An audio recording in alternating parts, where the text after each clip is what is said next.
Assalamualaikum warahmatullahi wabarakatuh. Kembali lagi dengan saya Yuda Baktia dari Divisi Marketing. Di sini saya akan membahas tentang 10 keahlian melayani pelanggan bagi penjual properti atau sales properti. Yang pertama itu pengetahuan produk properti.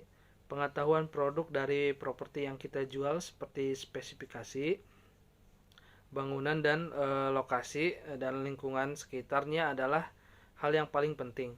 Ketika Anda menunjukkan keahlian pengetahuan mengenai properti yang Anda jual, maka Anda akan segera mendapatkan kepercayaan dan respect dari calon pembeli. Soalnya untuk produk knowledge itu sangat penting. Karena untuk meyakinkan konsumen itu awal itu kita harus benar-benar menguasai dari produk knowledge-nya itu sendiri.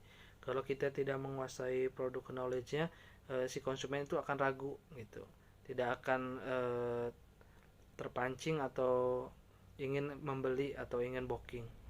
Yang kedua itu adalah komunikasi yang baik. Jadilah penyampai yang baik, pendengar yang baik dengan mengerti apa saja keinginan dan harapan dari calon pembeli. Soalnya kalau misalnya calon pembeli suka untuk blok yang hook atau misalnya ada kelebihan tanah, atau dia suka dengan yang di pojok atau di tengah gitu tuh. Kalian harus jadi pendengar yang baik dan harus bijak memilih untuk blok yang konsumen inginkan atau mengarahkan, intinya seperti itu. Terus yang ketiga itu bersikap sabar. Banyak calon pembeli yang sangat rewel, ragu-ragu dengan properti yang Anda jual atau merasa lebih tahu dari Anda. Berilah pengertian dengan sabar, dengan mengajak melihat langsung bahwa properti yang Anda jual adalah investasi terbaik. Kalau misalnya ada konsumen seperti itu, kita langsung aja beri masukan, dan kalau bisa arahkan langsung cek log biar konsumen bisa lihat langsung di lokasi bagaimana kualitas bahan baku, kualitas rumah dan segala macam itu. Dan yang keempat adalah bersikap jujur. Jika calon pembeli Anda punya keinginan spesifikasi properti yang berlebihan, padahal dana dia terbatas, berilah penjelasan sejujurnya bahwa itu hampir tidak mungkin. Jika ada kekurangan dari properti Anda, akuilah bahwa itu memang kekurangannya. Pada akhirnya dengan sikap jujur, Anda akan cepat mendapatkan kepercayaan dari calon pembeli Anda. Soalnya kalau misalnya apalagi untuk dari awal ya, untuk membangun kepercayaan kepada konsumen itu kita sebagai marketing harus jujur yang pertama emang gitu. Terus yang lebih penting lagi kita tuh harus terbuka kalau misalnya emang bahwa produk atau misalnya properti yang kita jual itu ada kelemahan, ya kita beritahu kelemahannya gitu. Terus yang kelima adalah diskusi digital. Saat ini banyak calon pembeli yang menggunakan teknologi misalnya di sosial media seperti smartphone, tablet dan lain, maka gunakan media-media komunikasi digital seperti WhatsApp, BBM, terus Instagram.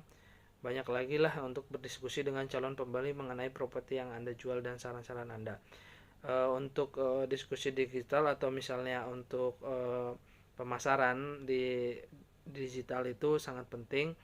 Kita tuh harus untuk marketing untuk follow up itu sangat penting. Jangan kitanya itu pasif, harus aktif gitu. Kalau bisa setiap hari itu mengingatkan untuk ke konsumen, untuk booking segala macam, untuk update-update blog yang masih ada, yang ready stock gitu. Kalaupun ada blog yang bagus yang teropen, langsung dikomunikasikan atau langsung diinfokan kepada konsumen.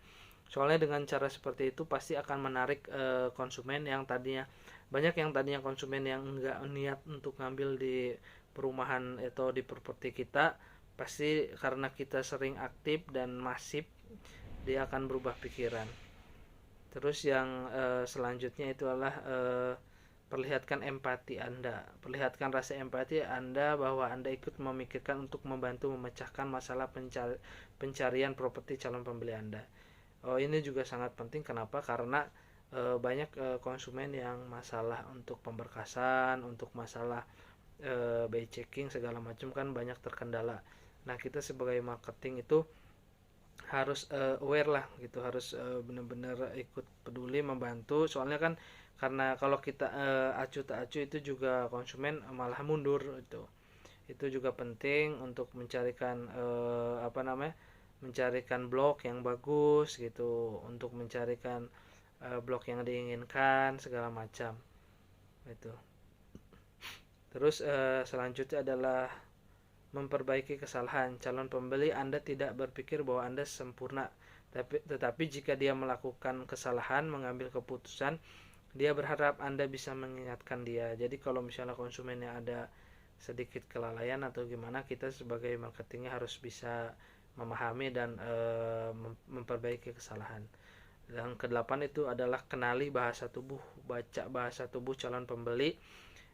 Bila dia merasa tidak nyaman untuk menyampaikan dengan terus terang ke Anda, dan juga jaga bahasa tubuh Anda sendiri, seperti jangan melipat tangan di depan dada sambil bersandar yang akan memberikan kesan Anda tidak tertarik atau malas melayani calon pembeli. Yang kesembilan itu tahu cara meyakinkan. Tahu cara meyakinkan di sini adalah calon pembeli Anda dengan cara mengambil jalan kompromi yang hasil akhirnya adalah sebuah pihak merasa senang dan puas gitu. Jadi cari keputusan terbaik lah atau negosiasi gitu. Tapi jangan menyalahi dari SOP developer yang sudah ada atau dari perusahaan yang sudah ada. Terus yang terakhir itu menutup dengan kesepakatan. Menutup dengan kesepakatan di sini adalah bagian paling penting dalam setiap proses komunikasi dengan calon pembeli. Karena bagian ini yang menentukan Anda berhak menerima komisi bila Anda atau agen properti, atau Anda berhak menerima pembayaran harga properti bila Anda pemilik properti atau pemarketingnya sekaligus gitu. Paling segitu aja yang bisa saya share. Kalau ada kurang dan ada kesalahan mohon dimaafkan. Terima kasih. Assalamualaikum warahmatullahi wabarakatuh.